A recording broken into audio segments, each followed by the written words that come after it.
Well,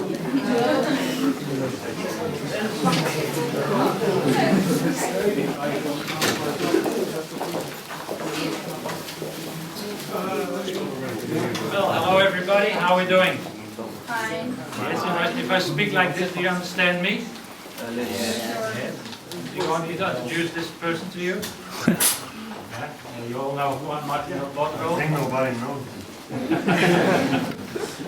You all know Juan, he won the US Open once. He's the number 4 best player in the world at the moment. And we're very proud that Juan is back in Rotterdam defending his title here at the Kijk tournament. Okay. I'd like to thank you all for coming here to meet Juan. Well, I think it's a good question for a start. When I was kid like you, the only motivation what I had was just had fun playing tennis, try to make friends every day, and then I start to learn many things on the sport and trying to be serious in every single practice. But the only thing was trying to enjoy the game, share good moments with my other tennis players, my friends, and I think training day by day, you grow up, and in the end you can see me playing with the tennis professional. Okay, that's a long way. Yeah, very long way. Very long way. Don't work, tough work, but if you do with passion and very seriously, you can get there for sure. Okay, fantastic. Then Antara Bonavaccia, hopefully I say that name correctly. She's interesting how you were playing when you were under 14. Sorry, that's a he. Is Antara here? No. Oh, sorry for upsetting Antara, but he's not here, so we like it. So how were you playing when you were under 14? What style did you play? It's tough to remember. I'm almost 26 years old, but I think I play similar game than I'm playing now. I like it to come to the net a lot. I like to hit my forehands very strong. I think my way of the game is very particular because I hit so hard my forehands, my serve. And when I got the chance to come to the net for close response, I tried to do it. And my coach in the beginning of my career taught me the same thing, and I've been doing it for the last 10 years. And then Guus Koevermans would like to know, Guus is there, in the Netherlands the schooling is very important for the children, and they're trying to combine their lives with being a tennis player. How did you do your combination of being a student and getting a tennis career together? It's not easy. I got lucky for my parents and for my teachers at the school. They helped me a lot to try to play tennis, and then when I had the chance to go to the school, try to find a way for study, and they help me every day with everything. But in my school, everybody knows my biggest goal, and everybody knows I would like to be a tennis professional in the future. That's why they help me a lot to finish the school. I finished when I got 17, 18 years old with all my partners at the school, and I think it's very important if you have the chance to finish your school, because you never know what could happen in the future. Maybe you reach to be a tennis professional, but if not, you have to do something else. And I got lucky because I'm doing what I like, but if I'm not could play tennis anymore, I can go to the university or find a different work. Then Lucia would like to I know. think nobody wants to stay. So there you go, you learn something every day. Okay, then Rebecca Keiserwaard. She's here, but she's interested in, you've got your tennis life and then you've got your personal life. Is there anything that happened in your personal life that impacted your tennis game? I try to separate my tennis life with my personal life. I know I'm a popular person in my country and maybe around the world, but I got that because I'm a tennis player, and when I'm into the tennis court I try to be the most professional as I can, and when I get off court I'm a normal person. I like to do the normal things. I like to spend time with my family, with my friends, and do these kind of things. I know for you guys it's very important when you have a chance to meet some famous person or professional tennis player, but it's very important to separate things. And if you feel in the personal life you are the famous, you are the best one, you are in the wrong way, I think. Mm-hmm. Okay. Jasper Bachman would like to know, if time is tough on the tennis court, it's not going so well, what do you do mentally to get back on track again? It's the worst thing on my sport, I think. We always try to be positive, and it's not easy. You have to find good coaches, good team to work, and always you have to be positive. Maybe you don't start really well the match, but in the end or during the match you find a way to play against your opponent, and then the match change the way, and you have to be ready, waiting for the chance, and be prepared for the moment. In the longest match, like 5-6 matches in the Grand Slam, everything can happen, and even if you lose the first 2 sets, you can win the match, and you have to be there for maybe 4 or 5 hours waiting your little chance, and then if you are ready for fight and to play good tennis, you can win all the matches. Okay, then the question from Yannick Verwater is, what was your best match ever? I think against Roger Federer at the US Open in 2009 was the best match of my career and the best moment of my career. I beat Rafa Nadal in semi-finals, but against Federer in the finals it was much bigger in all the aspects. I got more popular after that match, and the people start to know me around the world, and now they come to watch my forehands or my serves, and that's what I did in that US Open in 2009. I think was my biggest memory on my career. Life changed. Yeah, of course, everything changed after winning Grand Slam.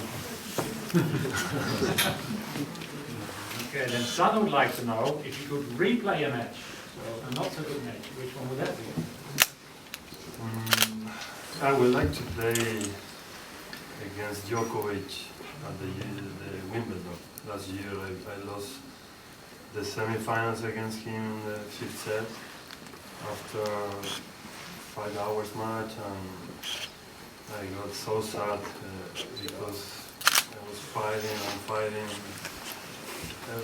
every moment of the match, and I was so close to reach the final at Wimbledon, but in the end I lost the match because I played some silly points. I made easy efforts, and against Djokovic or the top guys, you have to be always playing your best tennis. But I will take that match if I could replay and I think change the result also. Then Anna-Marie Sofic would like to know, you could not defend your title after winning 2009. How tough was that, and what did you do in that period? I remember I was at home watching TV. My father, my friends, and all my team was very important to survive in that moment. The US Open is my favorite tournament, and I didn't have the chance to defend the title. And watching on TV the tournament was horrible for me, but I was trying to fix my wrist problem.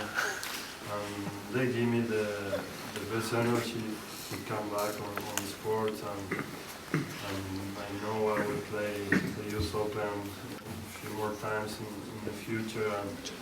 And now I'm healthy and I like to play tennis. Doesn't matter the conditions. I really enjoy the sport, and also I like this tournament. That's what I can for the third time. And you have to be patient and feel the sport in your heart, and you will be enjoying this tennis life. Okay. Then Pascal Hollemans is wondering, you've worked with maybe many coaches. I know you've been with Franco for a long time. How's the relationship, and what did you learn most from them? Well, first of all, we are like friends because we spend every time together. We spend time on court, off court. We have dinners together, breakfast together, we travel together, and you have to be like friends with your coaches. They are very good person. That's the most important thing on this job. Also, you have to be professional. You have to listen them. Everything they know much than me for sure, and that's why I still working with them. And you have to be always smart with your coaches, and if they say something to you, it's because they know much better the sport or something. They can see different things on you, and it's very important to have a good person working with you. Okay, then Danny Milosevic would like to know, what would you advise a tennis player never to do? Well, I will never say, I mean, you can't break rackets. You get warning if you do that, and then you have to pay for that, so never break a racket practicing or in a match. I think it's the most important, trying to be calm all the time and feel the sport, but quiet at the same time, and be respect for the opponent and to the fans and to everyone. Okay, and then Xavier Verwater, I think he wants to learn your serve. How do you do it? The big serve. That's what I'm told. But it's one of them, my best weapons on my game. The serves and my forehands are good at the moment, but I practice myself like maybe 45 minutes every day.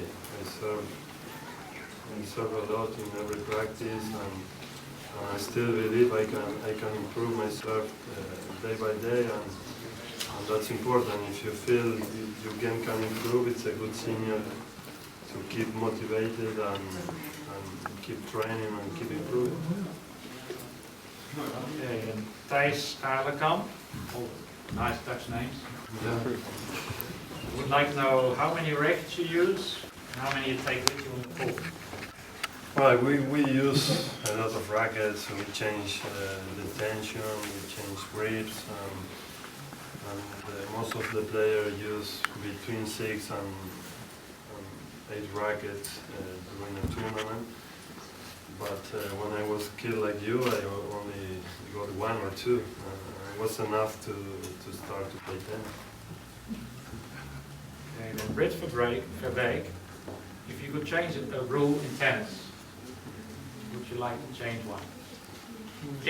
Or if you're happy with this? I think we have good rules, but now we are trying to change the time between points. We have only 20 seconds, I think, between points, and it's not enough for us to break and to be prepared for the next point. And if not, be ready for serve or for returns, we get a warning, and then the next warning is the point for your opponent, and we are not very happy with that rule.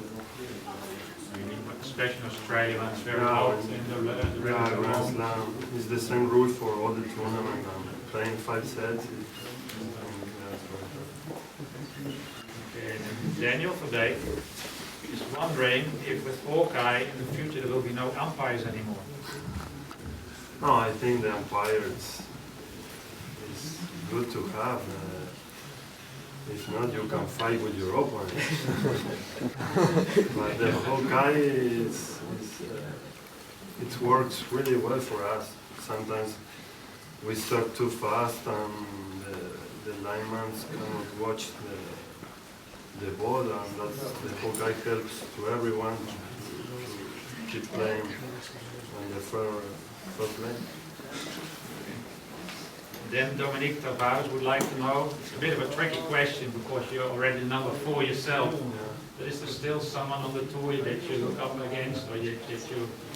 Yeah, always. On tour we have very good examples like Federer or Rafa. I think I'm so glad to share this time of the tennis with them. I learn a lot from them. They are big champions, and they know how manage everything, the fans, the press, the sponsors, the activities on tour, and it's very, very good for us to have them very close to me. And also I have a good relationship with Federer, and he's like a friend of mine, and we feel so close, and it's amazing for me to have this kind of friends on my life. You were training with him here last year at shows. Yeah, we try to train together in every tournament, but he also has a very busy schedule in all the tournaments. But he's so nice, so simple, and that's why he's the biggest champion of this sport. Okay, now we come to some non-tennis related questions. Okay. Lars would like to know, Lars Schreiber, Argentina is a huge soccer country. If you were a football player, who would you like to be and why? I could say Robin, but I will take Messi for sure. Can you say Robin? Robin. Yeah, they are good, but they are not good enough like Messi. What do you like about Messi? Because they want to know why. Well, because he's so fast, very talented player. I know him a lot. He's a very simple guy. He's very small, but very good guy. And I think the only bad things for Messi is wearing another brand. That's okay. The good things to him. That's okay. Okay, then Elton Oatskamp would like to know what you like most about Holland. About Holland, you have good chocolates. Okay. Yeah, like Tell us. before sleep, I try to get someone every night. Okay, then Britt Verwey would like to know, here in Holland there are stroopwafels, there's sold cookies. Have you tried them? No, I didn't try it. No? You don't have Is anyone? Britt here? Britt not here? No. Well, maybe you tell Britt next time to bring the stroopwafels for Maybe Juan, next year. so he can try some. Okay. Make sure that Juan tries the stroopwafel this year. Okay, well, that's it from our side. Thank you again for all the nice questions. I spoke a little bit with Juan before he came here, and he made a compliment. He said all the questions, it's a lot better than the journalists sometimes ask, so that's a big compliment to you, that you're well aware of what you're doing with your tennis game. Juan, thank you very much Thank again you. for Thank you for being here with coming. us and answering all these questions. And on behalf of everybody here, we wish you good luck, and hopefully you're going to win the tournament again. I wish. Thank you very much. Thank you very much.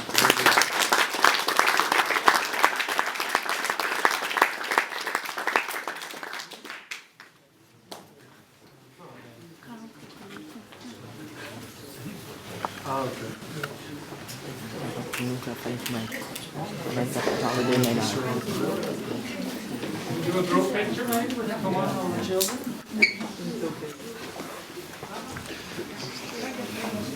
I go in the middle.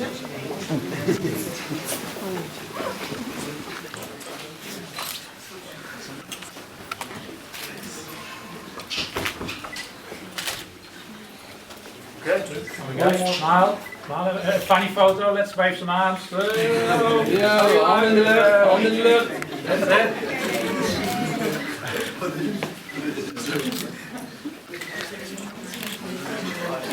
Komt dat zo?